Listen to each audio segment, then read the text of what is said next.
Pemirsa Raja Kabar TV, Reses DPRD Kabupaten Bogor Daerah Pemilihan 6 Sidang 1 tahun 2025-2026 berjalan sukses di kantor Kecamatan Ranca Bungur, Kabupaten Bogor, Rabu 8 Oktober 2025. Aspirasi ditampung dan diserap oleh anggota Dewan yang hadir. Anggota Dewan bertatap muka langsung guna mendengar aspirasi yang disampaikan oleh masyarakat, usulan dan keluhan baik dari sisi pembangunan, infrastruktur, kesehatan, pendidikan, serta ekonomi, dengan harapan para anggota Dewan sebagai wakil rakyat akan mengawal kebijakan pemerintah untuk tercapainya pembangunan sesuai usulan dan kebutuhan.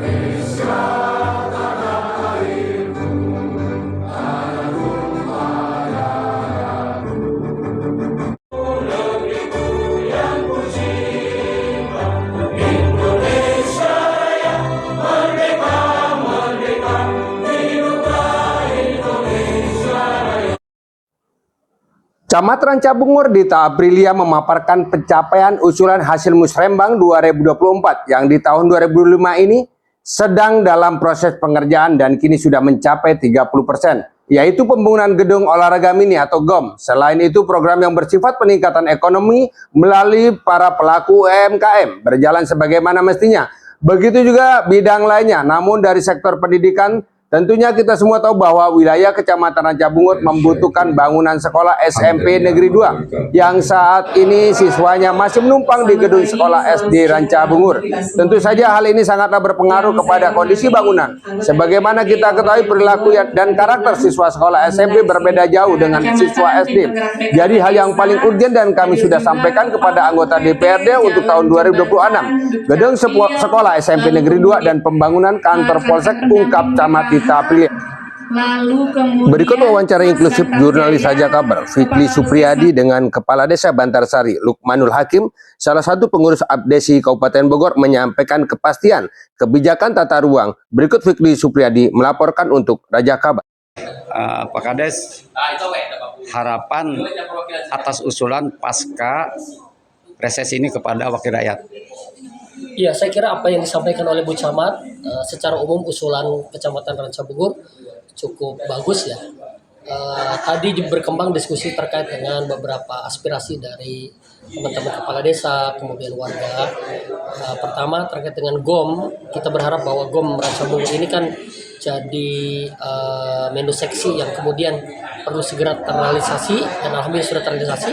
Tinggal tahapan-tahapannya kita perlu awasi begitu ya, supaya tujuan awal terbentuknya GOM ini bisa dinikmati oleh lapisan masyarakat Ranca Bungur, terutama ada efek sosial budaya yang kemudian efek ekonomi yang terjadi di tengah masyarakat. Yang berikutnya, saya kira Ranca Bungur ini adalah kecamatan yang paling kecil di Kabupaten Bogor, butuh pemikiran yang komprehensif. Saya kira tadi saya usulkan untuk membuat tim perumus, membuat sebuah blueprint Ranca Bungur itu the next mau dibawa kemana, supaya jelas iya teh kota, iya teh kabupaten, iya teh persawahan, iya teh wisata, iya teh industri atau apa, supaya kemudian rumusan-rumusan terkait dengan Ranca Bungur itu bisa kemudian dieksekusi, bahwa Ranca Bungur ini loh Ranca Bungur ke depan. Yang kedua adalah terkait dengan breakdown kewenangan. Selama ini kewenangan masih di area bupati sebagai sebuah eksekutor begitu ya. Nah, berharap ke depan bagaimana kemudian kecamatan-kecamatan di seluruh Kabupaten Bogor itu punya kewenangan yang kemudian bisa mengeksekusi program di lapangan, sehingga tidak harus menunggu bupati misalnya dana yang kemudian disiapkan untuk mengeksekusi program-program bencana, sehingga Bu Camat atau Pak Camat datang ke lapangan, dia bisa mengeksekusi langsung terkait dengan hal yang terjadi di tengah masyarakatnya begitu. Hal-hal yang lain saya kira penting menjadi tanggung jawab kita bersama terkait dengan sampah. Ini kan sampah tuh jadi masalah kita bersama begitu ya. Nah, kami berharap bahwa dengan adanya Perbub Bupati terkait dengan bantuan keuangan desa, satu di antaranya